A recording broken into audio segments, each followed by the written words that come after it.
Assalamualaikum warahmatullahi wabarakatuh. Perkenalkan Pak, nama Rina Ramadona dengan NIM 214110322 kelas 3A. Hari ini akan membawakan presentasi tentang pelayanan KB pada situasi bencana. Ini nama anggota kelompok Rina, dan selanjutnya itu akan masuk ke pendahuluan. Program KB bukan merupakan komponen dari PPAM, namun juga merupakan penerapan sendiri dari PPAM dari kesehatan reproduksi. Makanya penting saat situasi bencana untuk tetap menjalankan ketersediaan alat kontrasepsi sesuai dengan kebutuhan guna mencegah terjadinya drop out peserta KB yang bisa berlanjut menjadi KTD, kehamilan tidak diinginkan. Selanjutnya, apa sih kesepakatan pemerintah tentang KB pada situasi bencana? Itu sesuai dengan Peraturan Badan Kependudukan dan Keluarga Berencana Nasional Republik Indonesia Nomor 32 Tahun 2020 yang menetapkan bahwa krisis kesehatan adalah peristiwa atau rangkaian peristiwa yang mengakibatkan timbulnya korban jiwa, korban luka atau sakit, pengungsian, dan atau adanya potensi bahaya yang berdampak pada kesehatan masyarakat yang membutuhkan respon cepat dari luar kebiasaan normal dan kapasitas kesehatan yang tidak memadai. Sehingga pemerintah membuat sebuah program pembangunan keluarga kependudukan dan keluarga berencana yang kita sebut dengan program Bangga Kencana. Nah, ini adalah bentuk-bentuk program dari Bangga Kencana yang memiliki beberapa tujuan. Salah satunya adalah menjamin ketersediaannya alokon, itu alat dan obat kontrasepsi. Nah, ini adalah kebijakan dan strategi dari pelayanan KB pada situasi bencana. Dan bagaimana pelaksanaan pelayanan pada situasi bencana? Nah, ini ada disebut dengan pelayanan KB bergerak. Itu yang pertama dengan melakukan kunjungan ke lokasi pengungsian langsung. Dan yang kedua itu adalah pelayanan melalui MUYAN KB, itu adalah penggunaan mobil untuk kendaraannya. Nah, terus pelayanan kontrasepsi ini harus sesuai dengan SOP, itu standar operating procedure.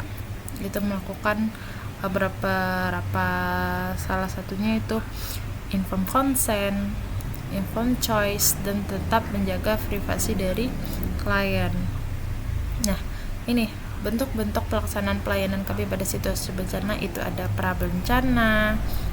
pra-pelayanan, terus bagaimana pelayanan kontrasepsinya, terus pasca pelayanan gimana gitu.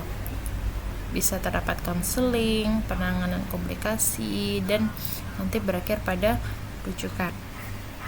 Nah, bagaimana metode yang digunakan? Nah, yang pertama adalah harus menentukan dulu pemilihan metode kontrasepsinya bagaimana. Apakah termasuk pilihan utamanya itu metode jangka panjang atau nanti ibunya mau menggunakan yang hanya jangka pendek gitu. Jadi pelaksanaan metode kontrasepsinya bisa, yang pertama itu kan melakukan konseling, itu melakukan komunikasi antara tenaga kesehatan dengan kliennya. Yang kedua ya pil, kondom, terus suntik KB, terus pemasangan implan. Nah, ini juga disebutkan bagaimana prosedur dan tekniknya, terus bagaimana APD dari tenaga kesehatannya. Nah, ini juga yang selanjutnya itu AKDR, MAU, MOP, terus KBPP, itu pasca persalinan. KB pasca persalinan. Nah, ini dia proyeksi untuk alat kontrasepsinya. Itu logistiknya, itu yang kita butuhkan adalah alokon. Yang sudah pasti itu alokon adalah alat dan obat kontrasepsinya. Nah, ini juga dibagi menjadi beberapa, ada jangka pendek, jangka panjang, dan kontrasepsi darurat, di mana jangka pendeknya itu adalah kondom, pil, dan suntik, sedangkan jangka panjang itu IUD atau AKDR kita sebutnya. Yang kedua adalah implan, itu AKBK. Selanjutnya adalah kontrasepsi darurat, di mana ini hanya ditegaskan ini hanya digunakan bagi pelayanan medis bagi penyintas pemerkosaan atau korban dari kekerasan seksual pada saat krisis kesehatan. Nah, ini yang kedua tadi kan, yang pertama alokon, yang kedua itu adalah bahan medis habis pakai. Yang ketiga itu adalah kit. Yang selanjutnya itu bagaimana perhitungan kebutuhan logistik berdasarkan estimasinya. Itu dan tentunya kita itu menghitung jumlah sasaran itu adalah pasang, usia, subur atau PUS menurut BKKBN.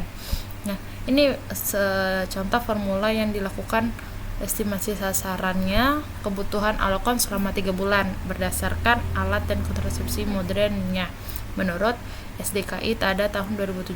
Itu ada kondomnya menurut SDKI-nya 2017, dan bagaimana formulanya bisa teman-teman lihat di layar. Nah, yang kedua ada PLKB dengan datanya 13,1. Yang selanjutnya ada suntik, IUD, implan, PLKB, dan pil kontrasepsi darurat. Mungkin sekian penampilan dari Rina untuk materi bagaimana pelayanan kontrasepsi KB pada saat situasi krisis bencana. Sekian Pak penampilan dari Rina. Mengucapkan terima kasih. Assalamualaikum warahmatullahi wabarakatuh.